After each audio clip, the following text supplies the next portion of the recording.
All systems go. Clear for liftoff.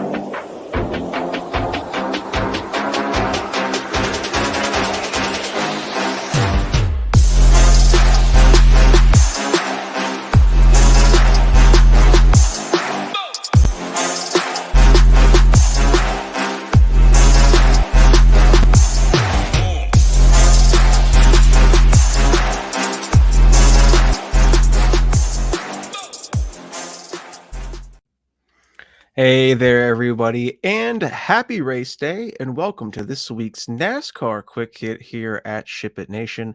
I am Eric, also known as TheGame on Discord, and today we will be discussing the AutoTrader EchoPark Automotive 400, which is taking place at Texas Motor Speedway. Before we begin to break down this slate and discuss four of my favorite drivers in today's race, we are, of course, going to mention code HOOP15. Code HOOP15 will give you 15% off any monthly or annual membership plan. And as always, we cover the NFL, NBA, PGA, which the Masters is happening right now. MMA, UFC 30 is happening as I am recording this video. The NHL, MLB, which is in full swing, no pun intended. College football, which is right around the corner. And of course, while we are here, NASCAR. So once again, that is code HOOP15. We cover all of those sports. And of course, you get the expert content, slate plans, core reports, projections, tools. You get the full Discord community. I don't give our NASCAR Discord channel on the SHIPIT server enough love in these videos. You guys are awesome who participate in there. And as well as we have education courses as well on SHIPIT Nation. So please, once again, code HOOP15 for 15% off any membership plan, yearly or annual. All right. As always, please go ahead and like this video and subscribe if you haven't already done so, and share to any and all of your NASCAR DFS loving friends and family. All right, let's go ahead and break this bad boy down. The AutoTrader EchoPark Automotive 400 at Texas Motor Speedway. I think races in Texas have by far the longest race names in the sport. It is, first off, the most important thing, the race is 3 o'clock. TV coverage begins at 3 o'clock, green flag at 3:30. Fox Sports 1 in America and TSN 5 in Canada. So 3 o'clock coverage start, 3:30 green flag. Fox Sports 1 in America, TSN 5 in Canada. The race is 400 miles, 267 laps, and we have 186.9 Dominator points up for grabs on DraftKings. And this week, I will be playing between 2 and 3 Dominators in all of my lineups, mostly 2. All right, so between 2 and 3 Dominators in each of my lineups. And let's go ahead and discuss some of my favorite drivers on the slate. Let me go ahead and pull up where's my screen share? Here it is. That's not it. There it is. Boom. All right. Here is our blank version of the NASCAR Stone. And fun fact for those members of SHIPIT Nation, we are unveiling a newer revision of the Stone, maybe even as early as this race this weekend. So keep your eye peeled to that. Same data, same format, just a little bit easier for you folks to view. All right. Before we jump into discussing my 4 favorite plays of the slate, or 4 of my favorite plays of the slate, I did want to quickly mention both Kyle Busch. Where's he at here? I think we're sorted. Let me sort this by qualifying order. Yes. I wanted to mention both Kyle Busch, who's starting 35th, and one Jimmy Johnson, who's starting 37th. Both of these drivers had accidents in qualifying, both by themselves, totally self-induced. Kyle Busch smacked the wall so hard that his team had to roll out a backup car. Um, and they were so unprepared to roll out a backup car that the backup car wasn't even decaled up. It literally was just a gray Richard Childress car with Busch on it, right? With the Kyle Busch nameplate on it. That's it.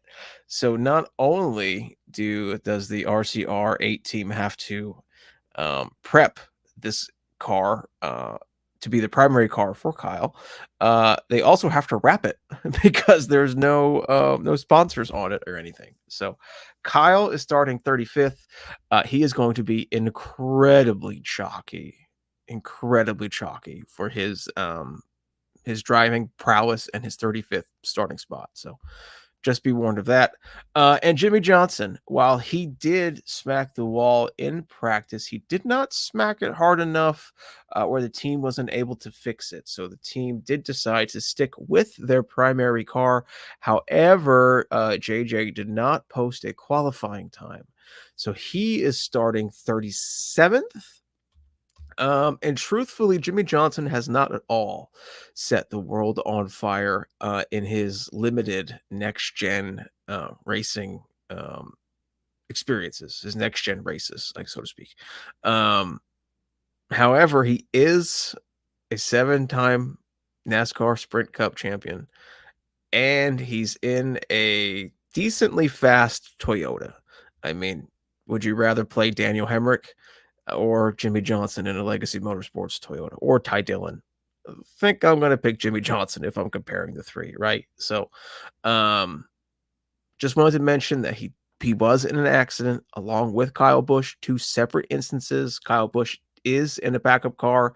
Jimmy Johnson is not in a backup car, but both of them are starting in the rear, 35th and 37th. So just think of those 2 points when you're making your lineups this weekend. All right, let me go ahead and change the stored order from top to bottom, qualifying position rather. And let's go ahead and discuss my favorite Dominator. Actually, my 2 favorite Dominator plays here. And again, it feels like I'm cheating whenever I discuss this driver, but he's too damn good. And that is one Young Money, Kyle Larson. I believe he is the most expensive on DraftKings. He is at 11,000 on DraftKings, 14,000 on FanDuel. He is your pole sitter. He is currently, as of this recording, at plus 400 to win, which I also believe is yes, he is currently the odds-on favorite and should probably keep that way up until race time. He was fast right off the truck. Third fast in the 1 lap speeds. He was in Group B, so the track was slower by default for his group. Then he was first in the 5 lap, second in the 10 lap, and first in the 15 lap averages. Then he backed up those practice speeds by putting it on the pole. Once again, Larson is fast. This is a 1.5 miles. Larson led 118 laps in the next gen era here at Texas. If he could get out in front of Ty Gibbs to start the race, I don't see any reason why he couldn't lead, the entirety of stage 1. All right. Because that's just the type of driver Kyle Larson is. So Larson, most expensive on DraftKings and FanDuel. However, he is my top Dominator play of the weekend. Now, my second favorite Dominator play is right underneath him here, starting in 4th place. That's Tyler Reddick. He is in a 2311 Toyota. He is 10,000 on DraftKings and 13.5 on FanDuel, and he's currently plus 700, along with Denny and William Byron to win the race this weekend. He has been tremendous at, I think, every 1.5 miles, particularly here at Texas. As you can see on the screen, he was 7th and 4th in the 1st and 5, 1st, 2nd, and 1st in the 10 lap, 15 lap, and 20 lap averages. In the past, he's led 106 laps here at the 2 full next gen races here at Texas, and he won the 2022 race here at Texas when he was still in the RCR8 car. Tyler Reddick is awesome at mile and a half tracks. He's fantastic at running the high lane. I don't think that's going to happen here at Texas. However, the groove was widening out a bit during the truck race and during the amazing Xfinity race. So hopefully we see a bit more two wide racing here than we normally do. But yeah, anyway, I'm rambling here. I expect Tyler Reddick to be up towards the front by the end of the day on Sunday.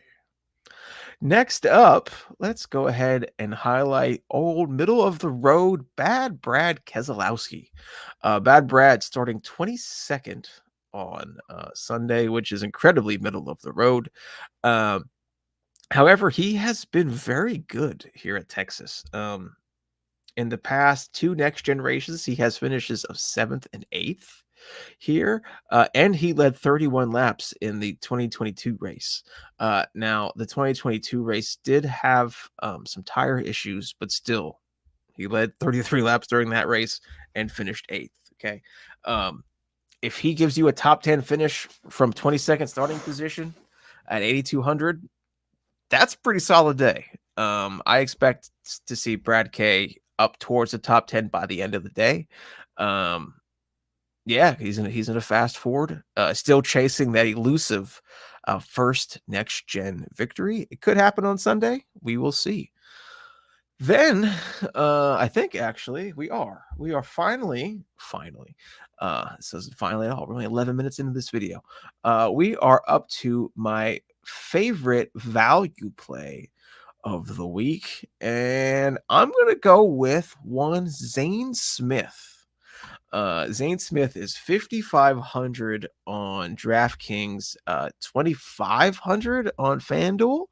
And I think that might be literally no, there's a few other lower than Zane on FanDuel. It's been no secret that Zane has had a fairly terrible 2024 NASCAR season. No real finishes to write home about. And the one race where he was trending good, which was Las Vegas, he had a very good practice session there. He got into an accident and was eliminated on lap 4. So Zane qualified 18th for the race this weekend at Texas and was pretty much middle of the road in his practice speeds, 23rd in the 1 lap, 18 and 15th in the 5 and the 10 lap. And then 10th in the 15 lap. However, he does have next gen experience here at Texas as he finished 24th here last year from a 33rd starting position for Front Row Motorsports. So, in my opinion, he is in better equipment. Well, I don't know. If you're comparing Spire and Front Row, they're probably fairly equal. I would probably give the nudge to Spire just a little bit due to their affiliation with Hendrick. But you have Zane Smith in a Spire Motorsports car at 5,500. He's proven last year in a quote-unquote less than car that he can pass cars because he passed, 9? Started 33rd, finished 24th. Starting 18th on Sunday. I'm kind of hoping he just stays there, right? If he loses a ton of track position, that would be bad. Of course, we want to see him move up the field. But if he can keep you, an 18th to 10th finish, at 5,500 and somebody who's probably going to be overlooked by many other drivers, or by many other players on DraftKings and FanDuel this weekend, I think that's pretty solid. I hope this doesn't come and bite me in the butt because he has had such a rough 24 season. However, it can't be terrible forever, right? So, Zane Smith, you are my value play of the week, and I will be keeping a close eye on you on Sunday. Let's see here. Do I have anything else that I wanted to touch on today for you fine folks? No. We went over Kyle Busch and Jimmy Johnson wrecking in practice. Kyle Larson and Tyler Reddick are my favorite Dominator plays. And hopefully bad Brad Keselowski can work his way towards the front from his 22nd starting position. That is everything I have for now. Once again, thank you all for spending some time with me today here on the NASCAR Quick Hit for SHIPIT Nation. Before we close, of course, I'm going to mention code HOOP15 for 15% off any annual or monthly plan at SHIPIT Nation. And we cover NFL, NBA, the PGA, the Masters is happening right now, MMA, NHL, MLB, college football, and of course, NASCAR. Once again, everybody, thank you very much for hanging out with me today. Good luck at Texas. And next week, we are back at Talladega. All right, everybody, let's ship it.